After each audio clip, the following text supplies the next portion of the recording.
Hi, welcome to this new series, No Longer.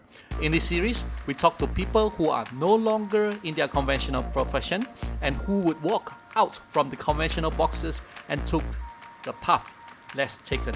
In this episode, we are going to talk to Ivan Choe, who was a lawyer and now he is the founder and CEO of Apex Digital Dental Laboratory.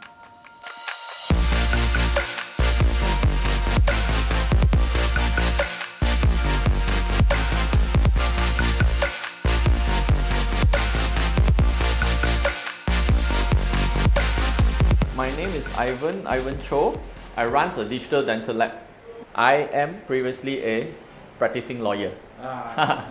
During high school time, we watch a lot. Sometimes parents watch TVB. So I also follow, sit beside and watch some legal related series. Yes. So I find it, lawyer quite fun. You know the law, you know how it works and all these things. So from there, I actually have that interest. Then from there, I started my degree program with Brickfield Asia College, and then I did my third year, my final year in Northumbria University in Newcastle. There was a transfer program. Along the way, because I know I need to go UK, so I also worked some part-times in some roadshow and all, become a promoter. And also I worked in Giant supermarket before to sell ice cream. When I was in Newcastle, I work in restaurant. I actually do three parts of work. I work in their bar as a bartender before. I work as a dishwasher, and also I work as a waiter before. I managed to earn some British pounds and allowed me for a Europe trip. Not only myself, I even able to tell my mom, "Hey, you come lah, I bring you for a Europe trip." Like I mentioned, because we are not from a very wealthy family, so it's not easy to travel last time. So my mom said, "Okay, for your graduation, I will come," but I couldn't go anywhere else because not so much budget we have. So I said, "Don't worry, I work hard so that at least I can bring you to somewhere." Really? And to be very proud of it, I managed to do it.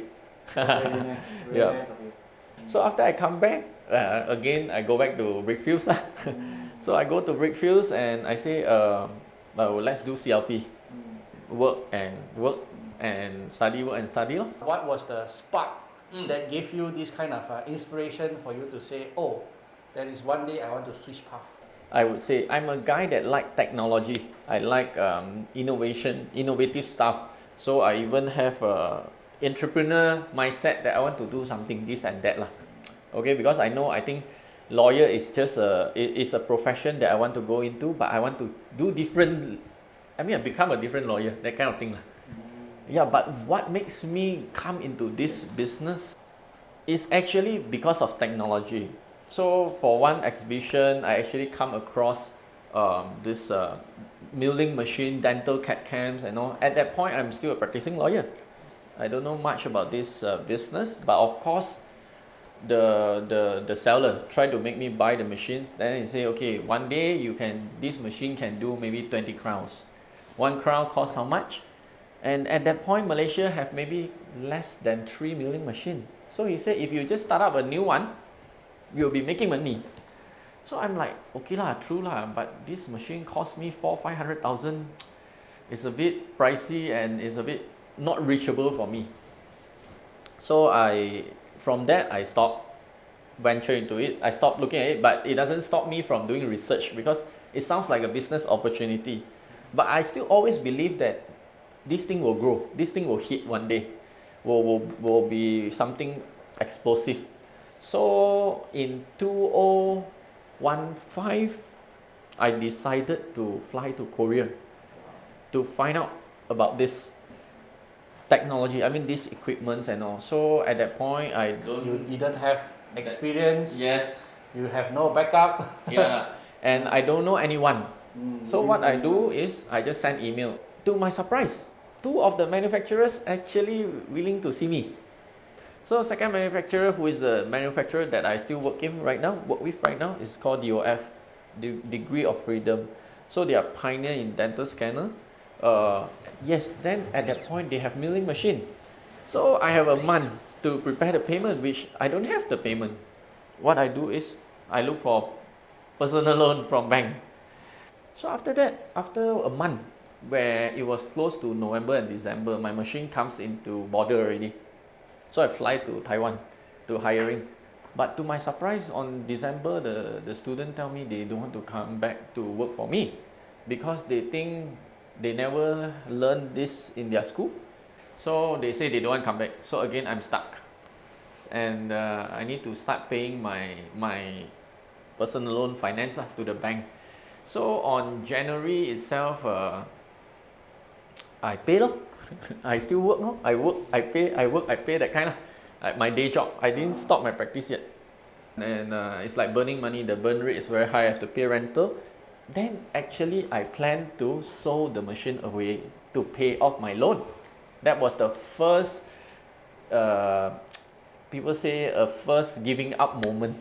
Because really cannot. Then no, the manufacturer don't want to buy back. Definitely. They think no. Then they say, since you already buy, then why don't you train yourself to do it? Then I'm like, how to train myself to do it? It's so difficult, right? Then I say, never mind. You come to Korea, we will train you. We will have labs for you, and then I think okay lah, not too bad. Also better than nothing. So I fly there Air Asia again. Then I managed to hire people. Slowly, I managed to hire people. So after 1 or 2 months juggling between legal practice and this, I mean, during day job, I couldn't attend to this. So the lab is sleeping daytime. So I thought like, entrepreneur at night can go, weekend can go, but cannot lah. You cannot focus. That's when it actually let me think again. So I want to be a lawyer or I want to go to lab, dental lab. This is a very tough decision. It's not only a day job for me, because to pass law examination is not easy. So actually I spoke to my colleagues, my senior who is actually he helped me a lot, and my master also. So I asked them their opinion and all. Then they say, okay, whatever you started, you shouldn't stop. But now you started second thing. So it's wrong to give up one of it. So at that point, they tell me, just take a break from the legal practice. That was the assurance given by my masters and my colleagues that anytime I'm being welcomed back to the legal firm. At this time being, you are no longer a lawyer, right? So what kind of pressure do you face from the society, from your parents, your circle of friends? What kind of perception or what kind of struggle do you get? My parents wasn't really happy. My mom, she cannot accept. She thinks that why you want to do something that you don't know how to do. Why you want to do something that is totally not related to your studies? Because I think this is most Asian parents would think. She cannot accept the fact. My father is a bit upset, but he chose to be quiet. We didn't have a direct confrontation. There's no argument, but mostly come from my mother. To them, this is a naughty boy action, naughty boy behavior. Whereas for friend, even worse. Worse as in they don't even know what is dental lab. They don't know what am I doing. Some thought that I go into designing industry. Some things that I become a supplier, a traders. Oh, you sell things now. Some think that I work in a factory now. That's one time I always remember this moment, because when you are entrepreneur or when you're doing your things, you have to stay focused. So especially working in a lab, people always say long hours. So at that point, basically my destination of traveling is from the house where I stay to lab, and then until late night 1 or 2 I go back to house. My friend didn't know that I'm in KL. They thought I went back to Penang. So for one time they actually go for our close friend house gathering. And then they say, hey, let's call me, video call. So I'm like, video call, I'm in the lab and all. Then they say, hey, so late, you're still working? I say, yeah. Then I saw they are in the friend's house. Then I just asked like, hey, why people always say like bo jio, right? So I said, hey, why never call me? Then all of them say, how to call you? You are in Penang. Call you also cannot come. Then I have to pretend that I'm okay. Hey, no lah, where got in Penang? I'm in KL. Yeah, man. You see group chat, you also never reply. Okay, why all these things happen? Because I was too focused in the business. I mean the production and all these things. So that kind of crazy moment of few months that you don't even see your friends, or I don't even call my family or what. I just stay focused because I need to get it fixed. If not, the bank will call me again. Apart from that, I also want to get it done. My team are so new and fresh, they don't have experience, so I need to get their work validated by all the community leaders and all these things. So it actually takes up a lot of time. But I mean, of course, running business, there's up and down. Yeah. Up and down. So the downtime, I got no one to talk to, because I cannot be calling my lawyer friend and tell him. Then they won't understand, and they say, then I told you already what, don't do this, you should come back to become lawyer. That kind of pain lah. No people understand you, and like people won't know what you are doing. There has been a lot of changes from the struggling part until now. Please tell us your achievement so far. Of course, for machine, we have the most milling machine in town. We have 6 milling machine now. We have 3D printer, industrial grade 3D printer too. Last time our staff is only 3 to 4%. Now we have 15 technicians working for us, dental technician and dental technologists. That is also one of my social mission, because in our dental tech field, to be very honest, they are getting paid like what, 2,000, 1,008, which is so low. So this is my social mission. So I'm the one that pay during that time lah. During they started with me, I offer 3,003 for a degree lab tech. So I'm proud to say that I able to build a company that not only successful in hardware, that I have most hardware. No, it's not about that. Software, no. It's not about I'm a KOL for this manufacturer, I am a trainer of this and that or what. No. My biggest and most humble achievement is I able to build a company that provide jobs, high quality jobs, bright future jobs, and I wouldn't say well paid, in a comfortable level of salary package to my staff. The perception towards you from your family and friends, have that changed throughout time? When I stopped practicing law, I used to think, to be honest, I used to think that am I no longer qualified to join this bunch of friends who are lawyers. To be honest, I have this feeling, or I look down at myself. I think now I'm just workers.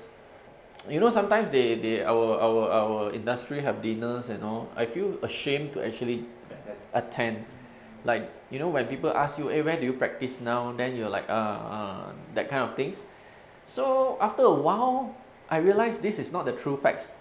They will even actually more wonder what you are doing, and they are curious, and they actually want to know more. Because now I sometimes I do workshop, I do sharing. So sometimes I post photos that I go on the stage and all these things. So my friend now, they are like, hey, so now what you do? No more in factory, no more in and what in design or what? No, I say this is part of my job, and they have a better understanding now. Then they think that it's like time proves something. Time proves something. My parents, especially my mom, she is okay now, because she thinks that at least you have some achievement, that it won't ruin your own life, because parents are usually afraid that you change your route and maybe you cannot even afford for your own house rental, that kind of things lah. This is what most parents worried about. They scared that when the change is too drastic, you cannot come back. My father, although he never say anything, but like he will text me to congrats me. Sometimes he see some posts on Facebook he didn't like, but he will text me. He say, well done kids, something like that. And my relative, especially relative, I would think Asian country, relative play an important role, kind of lah. I don't say my relative are bad, but sometimes they were like, ayo. Then the pressure go to my mom. Hey, why Ivan study, never become lawyer, that kind of thing lah. So, but now they will ask in different way. Oh, Ivan didn't become lawyer, also doing not bad, okay lah, that kind of thing. So I would say change is, I mean, it's not a must. I mean, now that if you ask me, now that maybe any of the younger generation comes to me, hey, if I study law, should I become something else? If I study medicine, should I become something else? I would say it's about where you like, or the passion. Passion is something cannot buy, cannot be added. Passion is something comes from yourself. In the end of the day, I would say education is not everything. I wouldn't say education is not important. Education is very important, but it doesn't determine or dictate where you need to go. Where you need to go is still your own decision. I would put it that way. So if someone who has listened to what I have spoken and decide that, okay, I want to take a leap of faith, what are the tips and tricks that you can give these people that want to take that kind of a leap of faith? I would say the first thing that when you want to make the change is you need to make sure that the change that you are making is, I would say, reasonable. If you want to change, I would say most important is you think through over and over, not on what if I don't or what if I do, but it's about how well you can perform there. That is more important, because when you go there, you don't want to be just stay there for status quo.